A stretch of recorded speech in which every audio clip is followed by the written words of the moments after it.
прес на партијата Левица е свикан по повод контравезната седница, 112-та седница на Освободителна Македонија со тие 9 првично и сега 8 наменски закони за конзорциумот Бехтел и ЕНКА кој што треба да го гради, значи коридорот 8 и коридорот 10Д. Мислам дека јавноста веќе е запознаена со најбитни работи со фактите, но чисто на кратко да започнам со тоа, сакам да се потсетиме.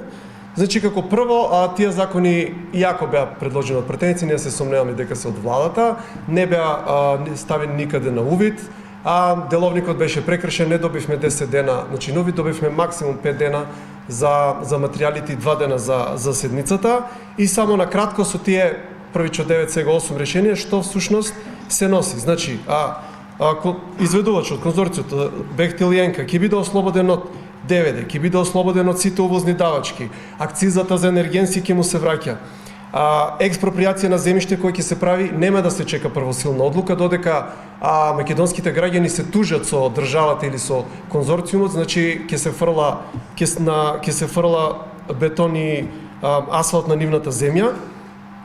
Потоа, одобрувањата за проект градежен се скратуваат, малтене без проект ќе може да се гради, полесна пренамена на земјоделско земјиште, полесна пренамена, значи на шуми, ќе се сечат шуми, работа во недела, ова е за Законот за работни односи, значи работа во недела и повторно зголемување на 8-часовното работно време, иако во државата имаме 40-часовно работно време, значи до 60-часовно работно време. Значи, ние вака влегуваме во еден вид на, јас тоа би го нарекол, корпоративен феудализам. Каде за корпорациите не важат закони, туку законите ќе важат само за обичните смртници.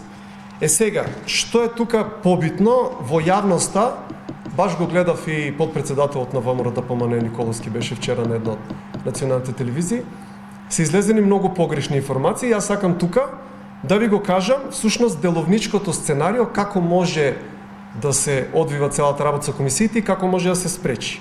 Значи, у суштина, уште у старт кажувам дека единствена комисија која што не може да се спречи, деловнички, е Комисијата за економски прашања, која што е раководена од власта, од СДСМ. Сите други комисии може да се сопрат.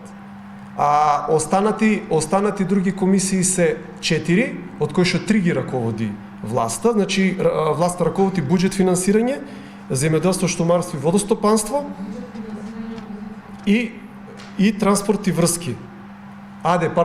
Зборам за опозицијата, да. Што значи опозицијата, ВМРО ДПМН, со коалицијата, всушност, тука има предност. Значи, раководи 3 комисии, само на буџет и финансирање е ограничена дискусијата, но веќе од искуство знаеме, тоа може да го прашате и председателот на комисијата, Бојан Стојановски, има неколку закони, не знам тачно колку, кои што у наводници се држат у фиока и не се ставаат на дневен ред. Тоест, може би се ставени на дневен ред, ама не се отвара расправа и тоа е на негова дискреција. Што значи тоа може да се направи сега, да не ја лажат јавноста дека не може. Останатите 2 комисии истото може да го направат или во случај може и самите пратеници да блокираат или со зборување или административно со амандмани. Останатите 2 комисии кои што ги раководи власта се економски прашања, кои што мислам дека раководи колегата Диме Велковски, таа не може да се блокира, ограничена расправата скратена постапка за 2 дена, редовна за 3 дена, и труд и социјала, која што раководи колегата Елмија Зири од Алијанса и која што е закажена денеска во 14 часот, на која што ќе се обидат од наши информации, насилнички да го пробутаат, значи, измените во законот за работни односи. И тука има уште еден интересен момент.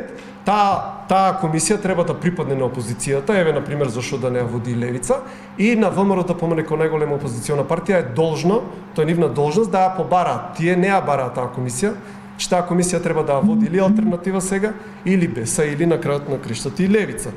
Значи, сакам јавноста да знае, ако нешто помине, тоа ќе помине затоа што најголемата опозициона партија сака да помине. Ние со 2 пратеника и со тие ограничени ресурси кои ги имаме, ќе дадеме се од себе да ова да го спречиме со сите расположливи средства, кои што не остануваат на располагање.